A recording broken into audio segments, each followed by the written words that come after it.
সারাদিন রোজা রেখে রমজান মাসে শরবতটাই অনেক প্রিয় মনে হয়। খেজুর আর শরবত খেলে এমনিতেই পেট ভরে যায়। আজকে আমাদের দুটো ইফতারির পার্টি দাওয়াত ছিল, তো কোথায় কোথায় ছিল দেখতে চাইলে সম্পূর্ণ ভিডিওটা দেখেন। আশা করি সম্পূর্ণ ভিডিওটা দেখবেন আপনারা। হ্যালো এভরিওয়ান, আসসালামু আলাইকুম। আমি সাদ সাথী, আলহামদুলিল্লাহ আমি ভালো আছি। আশা করি আল্লাহর রহমতে আপনারা অনেক অনেক ভালো আছেন। Welcome my new another video. মেজো আপুর বাসায় গিয়েছিলাম, তো ওখান থেকে ওদের বেলকনি থেকে আমি একটু পুকুর পাড়টা ভিডিও করে নিলাম। এরপর আজকে মেজো আপুদের বাসায় ইফতারি পার্টি ছিল, তো এখানে রান্না করা হয়েছে মুরগির রোস্ট, পোলাও আর ডিম আর হচ্ছে ট্যাঙের শরবত। তো এখানে আমার যে আপু আর ওর মেয়েরা মিলে এই শরবতটা বানাচ্ছিল, আর শরবতটা অনেক ভালো লেগেছে আমার। রমজান মাস হচ্ছে আল্লাহর রহমতের মাস, আর এই মাসে অনেক খাবারই থাকে, কিন্তু একটা খেজুর আর শরবত খেলে এমনিতেই পেট ভরে যায়। যাই হোক, এখানে শরবতগুলো রেডি করে হয়েছে, কারণ এখানে অনেক মানুষ আসা হবে। তো ইফতার পার্টি ছিল, আর সেদিন ছিল আমার মেজো আপুর শাশুড়ির মৃত্যুবার্ষিকী ছিল, তো সেটা রমজান মাসে পড়েছে, জন্য ইফতার পার্টিটা করেছে। তো যাই হোক, এখানে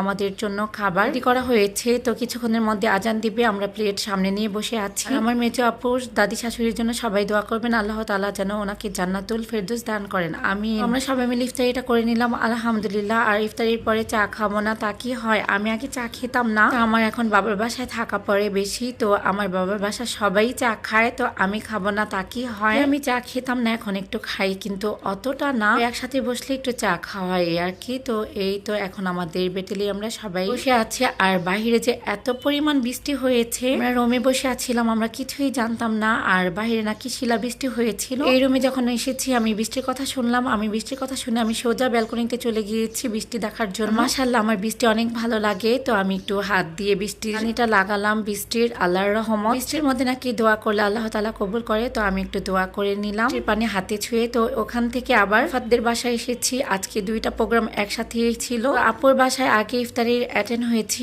এরপরে রাতের খাবারটা খেয়েছি আরাফাতদের বাসায়। আরাফাতদের বাসায় আমি ইফতারির মধ্যে আসতে পারিনি, আরাফাতের মা একদমই রাগ করে বসে আছে, একটু বুঝিয়ে বললাম। যাই হোক, দেখতে দেখতে আজকে ভিডিওটা আমাদের এখানেই শেষ করব। ভিডিওটা ভালো লেগে থাকলে please like comment and share করবেন। এখানে শেষ করছি, আল্লাহ হাফেজ।